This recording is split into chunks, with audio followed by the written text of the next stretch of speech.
Axial legal একাডেমির YouTube চ্যানেলে আজকে আমরা West Bengal land reforms act 1955 এর একটি ইম্পর্টেন্ট টপিক নিয়ে ডিসকাস করব। চ্যাপ্টার 3-তে যে বর্গাদারের চ্যাপ্টারটা আছে সেখান থেকে আমরা ইম্পর্টেন্ট কিছু কোশ্চেন্স ডিসকাস করব এবং কিছু প্রভিশনস নিয়ে ডিসকাস করব, যেটা আগামী যে পরীক্ষা আছে সেই পরীক্ষার জন্য খুবই ইম্পর্টেন্ট। কারণ স্টুডেন্টরা বারংবার মেসেজ করছে, স্যার যদি কিছু ইম্পর্টেন্ট ভিডিও দিতেন আমাদের বর্গাদারের চ্যাপ্টার থেকে তাহলে আমাদের পরীক্ষার আগে খুব উপকার হতো। সেটা ভেবে রেখেই আমরা আজকে একটা ইম্পর্টেন্ট সেকশন ডিসকাস করব, যেটা সেকশন 15A-তে রয়েছে। এখান থেকে একটা পরীক্ষায় প্রশ্ন এসে থাকে যে discuss the rules of law relating to the continuation of right of বর্গাদার on the event of the বর্গাদার's death। বর্গাদারের মৃত্যুর পরে জমি চাষাবাদ করার যে রাইটটা কীভাবে কন্টিনিউ হয় সেটা থেকে একটা পরীক্ষায় প্রশ্ন আসে, যেটা West Bengal land reforms act 1955-এর সেকশন 15A-তে উল্লেখ করা আছে, সেটা আমরা ডিসকাস করব। এটা থেকে এইরকম একটা পরীক্ষায় প্রশ্ন আসে যে সাপোজ মনে করো এক্স হচ্ছে বর্গাদার, ওয়াই হচ্ছে ল্যান্ডের ওনার। এক্স ওয়াইয়ের জমিটা চাষ করতে করতে মারা গেল, তাহলে ওয়াই তার জমিটার কাল্টিভেশনটা কীভাবে কন্টিনিউ করবে, এরকমও পরীক্ষা একটা প্রশ্ন এসে থাকে। তো এই পরীক্ষার যে প্রশ্নগুলোর কথা বললাম এটা এই প্রভিশনস থেকে লিখতে হবে, section 15A of the West Bengal land reforms act 1955 থেকে। এই এন্টায়ার প্রভিশনসটার মধ্যে কি রয়েছে বেয়ার অ্যাক্টে সেটাকে আমি বোঝানোর চেষ্টা করব, তাহলে স্টুডেন্ট আশা করি অ্যান্সারটা লেখার ক্ষেত্রে আর কোনো অসুবিধা হবে না। তাহলে আমরা section 15A continuation of the right of cultivation on bargadar's death এটা আজকে ডিসকাস করব। সাবসেকশন 1, সেই সাবসেকশন 1-এর মধ্যে দেওয়া আছে যে notwithstanding anything contained in any law for the time being in force. Notwithstanding anything contained in any law for the time being in force. এই কথাটির অর্থ হচ্ছে যা কিছুই উল্লেখ করা থাকুক না কেন কোনো আইনের মধ্যে বা লয়ের মধ্যে যেটা কিনা বর্তমান সময়ে প্রযোজ্য রয়েছে বা বিদ্যমান রয়েছে, তাহলে not with standing anything content যা কিছুই উল্লেখ করা থাকুক না কেন ইন এনি ল কোনো আইনের মধ্যে for the time being in force, যে আইনটা বর্তমানে প্রযোজ্য রয়েছে, যে আইনটা বর্তমানে বলবৎ রয়েছে সে আইনের মধ্যে যা কিছুই উল্লেখ করা থাকুক না কেন, অর ইন এনি কন্ট্রাক্ট, যদি কোনো চুক্তির মধ্যে কন্ট্রাক্টের মধ্যে যদি কোনো কিছু উল্লেখ করা থাকে টু দ্য কন্ট্রারি এর পরিপন্থী, সেই জিনিসটাকে সরিয়ে রেখে আমরা এখন যে প্রভিশনসটা আছে সেটাকে দেখব যে ওয়্যার এ বর্গাদার কাল্টিভেটিং এনি ল্যান্ড, যখন কোনো একজন বর্গাদার যে কিনা জমি চাষাবাদ করছে অন্যের, ডাইজ যদি সে মারা গিয়ে থাকে, কখন? অ্যাট এ টাইম, সেই সময় when the cultivation of such land by the bargadar was continuing. তাহলে বর্গাদার যখন অন্যের জমি চাষাবাদ করছে সেই চাষাবাদের মরশুমে বা সেই ডিউরিং পিরিয়ডে চাষাবাদ করাকালীন সেই মরশুমে যদি বর্গাদার যদি মারা গিয়ে থাকে, যখন কাল্টিভেশনটা অন্যের জমিটা সে কন্টিনিউ ছিল সেই সময় বলছে the cultivation of such land may be continued by the lawful heir of the bargadar, তখন সেই জমিটার চাষাবাদটা কন্টিনিউ করা যেতে পারে বর্গাদারের যে লফুল হেয়ার আছে তাদের দ্বারা। Or where there are more than one lawful heir, যদি সেখানে বর্গাদারের একের বেশি লফুল হেয়ার থাকে সেক্ষেত্রে কি হবে? বলছে বাই সাচ লফুল হেয়ার, সেই লফুল হেয়ারের দ্বারা জমিটা কাল্টিভেশন করাটা কন্টিনিউ হবে, বলছে অফ দ্য বর্গাদার অ্যাজ, যাকে কিনা all the lawful heirs of the bargadar may determine within the prescribe period, যেখানে যেই বর্গাদারটাকে কিনা বর্গাদারের যে লিগাল ইয়ারটাকে বাকি সমস্ত লিগাল ইয়ার্সরা মিলে লফুলি ডিটারমাইন করেছে জমিটা কাল্টিভেট করার জন্য, সেই লিগাল ইয়ারটা বর্গাদারের মৃত্যুর পরে জমিটা কাল্টিভেট করবে। তাহলে আমরা জিনিসটা কি দেখতে পেলাম এখানে, যে যখন কোন একটা বর্গাদার অন্যের জমি চাষাবাদ করতে করতে যদি মারা গিয়ে থাকে ডিউরিং সেই পিরিয়ডে, তাহলে তার মৃত্যুর পরে ওই জমিটা কাল্টিভেশন হওয়াটা কন্টিনিউড হবে যদি বর্গাদারের কোনো লফুল ইয়ার থাকে সেই লফুল ইয়ারের দ্বারা। আর যখন সেখানে বর্গাদারের একের বেশি লফুল ইয়ার থাকবে সেক্ষেত্রে জমিটা কোন ইয়ারটা চাষ করবে? বলছে সাচ লফুল ইয়ার, সেই লফুল ইয়ারটা জমিটা চাষাবাদ করাটা কন্টিনিউ করবে বর্গাদারের, বলছে অ্যাজ, যাকে কিনা all the lawful heirs of the bargadar, বর্গাদারের সমস্ত লফুল ইয়াররা মিলে যে লফুল ইয়ারটাকে ডিটারমাইন করেছে, নির্ধারণ করেছে জমিটা চাষাবাদ করাটা কন্টিনিউ করার জন্য within the prescribe period, prescribe যে সময়টা আছে ওয়েস্ট বেঙ্গল ল্যান্ড রিফর্মস রুলসে সেই সময়ের মধ্যে সেই লফুল ইয়ারটায় বর্গাদারের মৃত্যুর পরে জমিটা চাষাবাদ করাটা কন্টিনিউ করবে। তাহলে আমরা দেখতে পেলাম সেকশন 15 এর সাবসেকশন 1 এর মধ্যে কি দেওয়া আছে। এবার আমরা তার পরবর্তী যে প্রভিশনসটা আছে আমরা সেদিকে চলে যাব।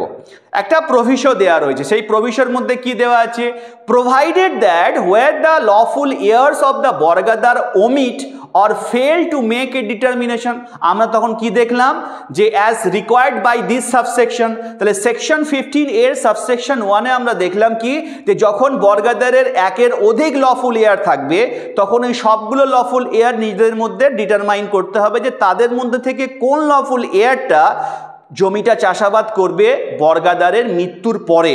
যদি সেই ডিটারমিনেশন করাটা নির্দিষ্ট বা প্রেসক্রাইব পিরিয়ডের মধ্যে তারা করতে না পারে, মানে যদি তারা ফেলিওর হয়ে থাকে, সেই জন্য এখানে লেখা আছে যে where the lawful heirs of the bargadar, যখন বর্গাদারের লফুল এয়াররা ওমিট করে দেয়, মানে যদি বাদ দিয়ে দেয়, মানে ডিটারমাইন করতে ছেড়ে দেয়, ডিটারমাইন না করে থাকে, বা fail to make it a determination, যদি ব্যর্থ হয় ডিটারমিনেশন করার জন্য as required by this section 15 এর সাবসেকশন 1 এর রিকোয়ারমেন্ট অনুসারে যখন ডিটারমিনেশন করাটা যখন প্রয়োজন থাকে যে অনেকগুলো লফুল লিগ্যাল ইয়ারের মধ্যে থেকে কোন লিগ্যাল ইয়ারটা জমিটা চাষাবাদ করবে তাদের মধ্যে থেকে ঠিক বা নির্ধারণ করতে হবে, সেই নির্ধারণ করাটা যদি তারা ব্যর্থ হয় সেক্ষেত্রে কি হবে, সেক্ষেত্রে বলছে কি যদি এরকম পরিস্থিতি হয়, বলছে the officer or the authority appointed under subsection 1 of section 18, section 18 subsection 1 অনুসারে যে অফিসার বা অথরিটিকে অ্যাপয়েন্ট করা হয়েছে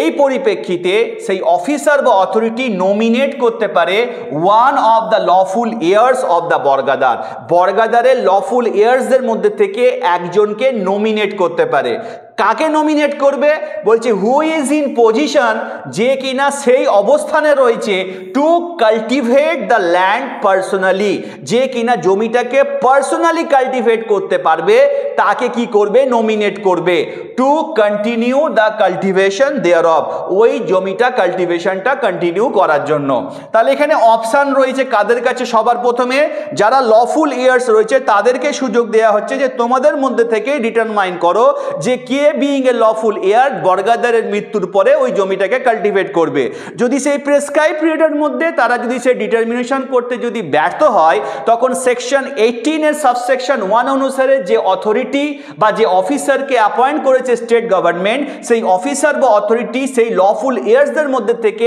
একজনকে নমিনেট করতে পারে সেই জমিটাকে কাল্টিভেট করার জন্য, যে কিনা জমিটাকে পার্সোনালি কাল্টিভেট করার মতো পজিশনে রয়েছে, তাকেই সেই জমিটাকে দেয়া হবে কাল্টিভেট করার জন্য। তাহলে ফার্স্ট চান্সেস থাকবে লফুল এয়ার্সদের কাছেই নিজেদের মধ্যে থেকে কাউকে ডিটারমাইন করার। যদি তারা ডিটারমাইন করতে না পারে তখন সেকশন 18 সাবসেকশন 1 অনুসারে যে অফিসার বা অথরিটিকে অ্যাপয়েন্ট করা হয়েছে তারাই একজনকে নমিনেট করবে জমিটাকে ফার্দার কন্টিনিউ করার জন্য বা কাল্টিভেশনটাকে কন্টিনিউ করার জন্য। আচ্ছা, নেক্সট কি প্রভিশন আছে আমরা সেটাকে দেখে নেওয়ার চেষ্টা করব। এবার সাবসেকশন 2, সেই সাবসেকশন 2 তে কি দেওয়া আছে, the lawful heir of the bargadar who is determined or nominated or the cultivation of the land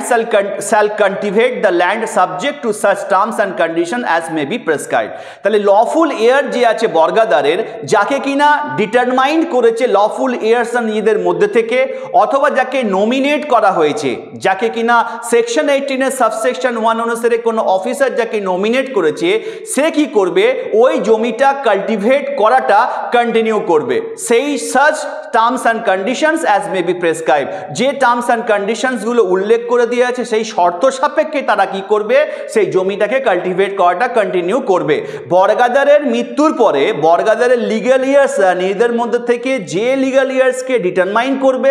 অথবা সেকশন 18 এর সাবসেকশন 1 অনুসারে অথরিটি বা অফিসার যাকে নমিনেট করবে সেই বর্গাদার কি করবে, ওই জমিটা চাষাবাদ করাটা কন্টিনিউ করতে থাকবে, যে শর্ত সাপেক্ষে তাকে জমিটা কাল্টিভেট করতে বলা হবে সেই টার্মস অ্যান্ড কন্ডিশনস অনুসারে সেই জমিটা কাল্টিভেট করতে থাকবে। এবার আমরা সাবসেকশন 3তে কি দেওয়া আছে সেটাকে দেখার চেষ্টা করব। সেকশন 15A তার সাবসেকশন 3তে দেওয়া আছে যে where no lawful heir of the bargadar is in a position to cultivate the land personally, যখন বর্গাদারের সমস্ত লফুল হেয়ারগুলোর মধ্যে থেকে কোনো লফুল হেয়ারই যদি এমন কোনো অবস্থানে না থাকে ওই জমিটাকে পার্সোনালি কাল্টিভেট করার জন্য, তাহলে এই পরিস্থিতিতে কি হতে পারে আমরা পরবর্তীতে দেখব। এখন আমরা তিনটে সার্কামস্টান্সেস দেখব, এই তিনটে সার্কামস্টান্সেস যদি এক্সিস্ট হয় তাহলে কি হতে পারে সেটাই সেকশন 15A তার সাবসেকশন 3 এর মধ্যে উল্লেখ করে দিয়েছে। এই তিনটে সার্কামস্টান্সেসের মধ্যে নাম্বার 1 সার্কামস্টান্সেস হচ্ছে এটাই যে where no lawful heir of the bargadar, যখন বর্গাদারের লফুল হেয়ারগুলোর মধ্যে থেকে কোনো লফুল হেয়ারই not in a position to cultivate the land personally,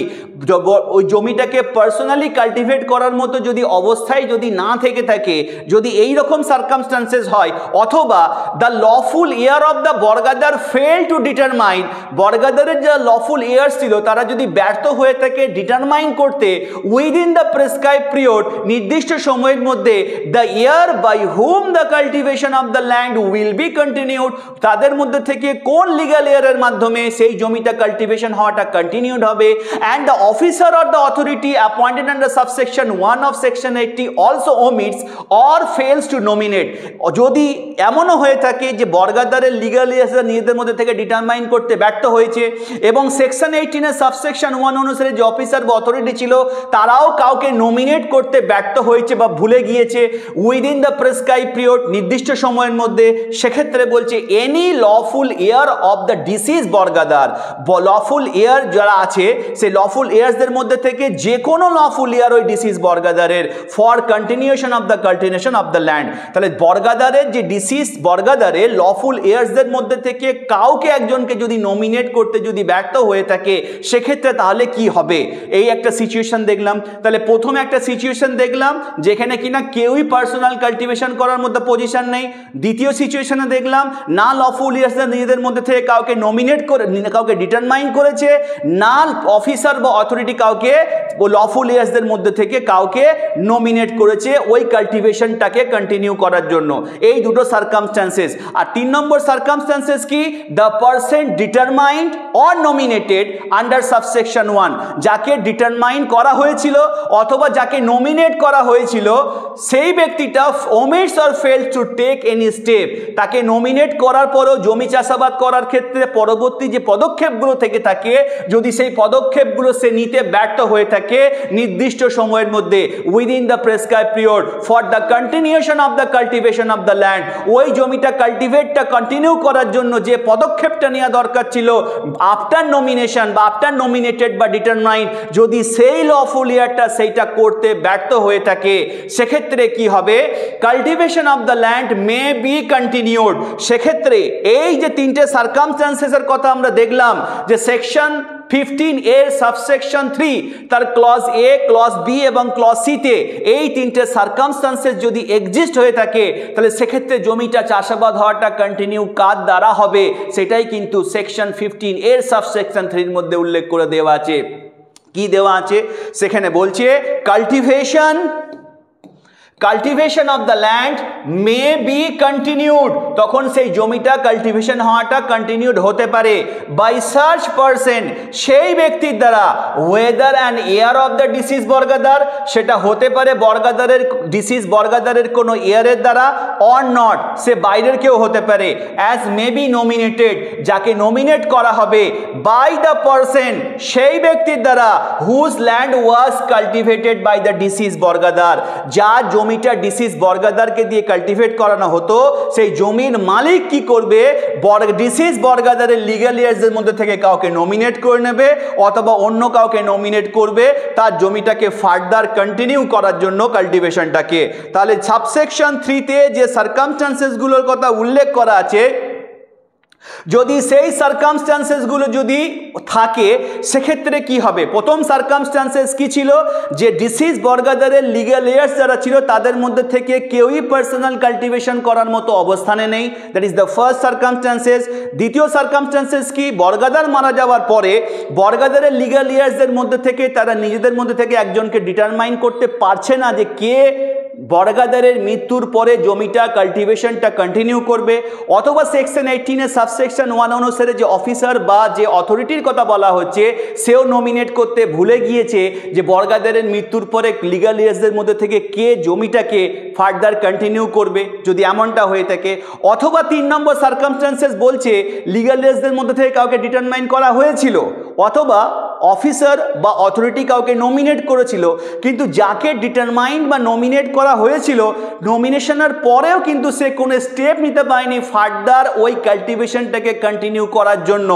যদি এই 3টে সার্কামস্ট্যান্সেস যদি এক্সিস্ট করে সেক্ষেত্রে জমিটা তো আর বেকার পড়ে থাকতে পারে না চাষাবাদ ছাড়া। সেক্ষেত্রে বলছে যে জমির মালিক, যার জমিটা ডিসিজ বর্গাদার কাল্টিভেট করত, সেই জমির মালিক নিজের থেকেই কি করবে, ডিসিজ বর্গাদারের লিগাল ইয়ার্স অথবা অন্য কাউকে দিয়ে সে কি করবে, জমিটাকে কাল্টিভেট করবে। সেই জন্য লেখা আছে cultivation of the land may be continued, ওই জমিটার কাল্টিভেশনটা কন্টিনিউড করতে পারে বাই সার্চ পারসন, এমন সেই ব্যক্তির দ্বারা, ওয়েদার সেটা হতে পারে an heir of the deceased bargadar, deceased বর্গাদারের এয়ারও হতে পারে অথবা নাও হতে পারে, অ্যাজ মে বি নমিনেটেড, যে নমিনেটেড হবে বাই দ্য পারসন, সেই ব্যক্তির দ্বারা হুজ ল্যান্ড, যার জমিটা কিনা ডিসিজ বর্গাদার কাল্টিভেট করত। মানে ডিসিজ বর্গাদার যার জমিটা কাল্টিভেট করত সেই জমির মালিক কি করবে, নিজের ইচ্ছা মতো কাউকে নমিনেট করবে, সে ডিসিজ বর্গাদারের এয়ারও হতে পারে আবার নাও হতে পারে, তাকে দিয়ে তার জমিটা ফার্দার কাল্টিভেশনটাকে কন্টিনিউ করা হবে। কখন?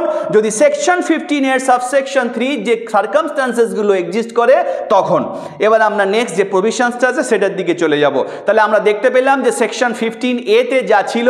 একটা বর্গাদারের মৃত্যুর পরে কিভাবে জমিটার কাল্টিভেশন করাটা ফার্দার কন্টিনিউ হবে সেই ব্যাপারে সেকশন 15 এর ডিটেলস প্রসিডিওরটাকে কিন্তু বা প্রভিশনসটাকে কিন্তু আমি তোমাদেরকে জানলাম, এবং কোন প্রসিডিওরে সেই ডিসিজ বর্গাদারের মৃত্যুর পরে সেই জমিটা কাল্টিভেশন করাটা কন্টিনিউ হবে সেই ডিটেলসটা কিন্তু দিয়ে দিলাম। এবারের পরীক্ষার জন্য কিন্তু এই পোর্শনটা খুবই ইম্পর্টেন্ট, তাই যারা এই পরীক্ষার প্রস্তুতি নিশ্চয়ই ভিডিওটাকে ভালো করে দেখবে, বোঝার চেষ্টা করবে অ্যাকচুয়াল প্রভিশনের মধ্যে কি রয়েছে, তাহলে পরীক্ষাতে লেখার সময় তোমাদের আর কোনো অসুবিধা হবে না, এই ব্যাপারে কিন্তু আমি আশাবাদী। এবং এই রকম ল্যান্ড লয়ের ওপরে ভিডিও যদি দেখতে চাও অ্যাক্সিয়াল লিগ্যাল একাডেমির ইউটিউব চ্যানেলটা তোমাদেরকে ফলো করতে হবে, এবং তার সাথে সাথে নিজের বন্ধুদেরকেও কিন্তু রিকমেন্ড করতে ভুলবে না, কারণ তোমার সাথে সাথে তোমার বন্ধুরাও কিন্তু উপকৃত হবে। আজকে এখান পর্যন্ত থাকবে। Thank you so much.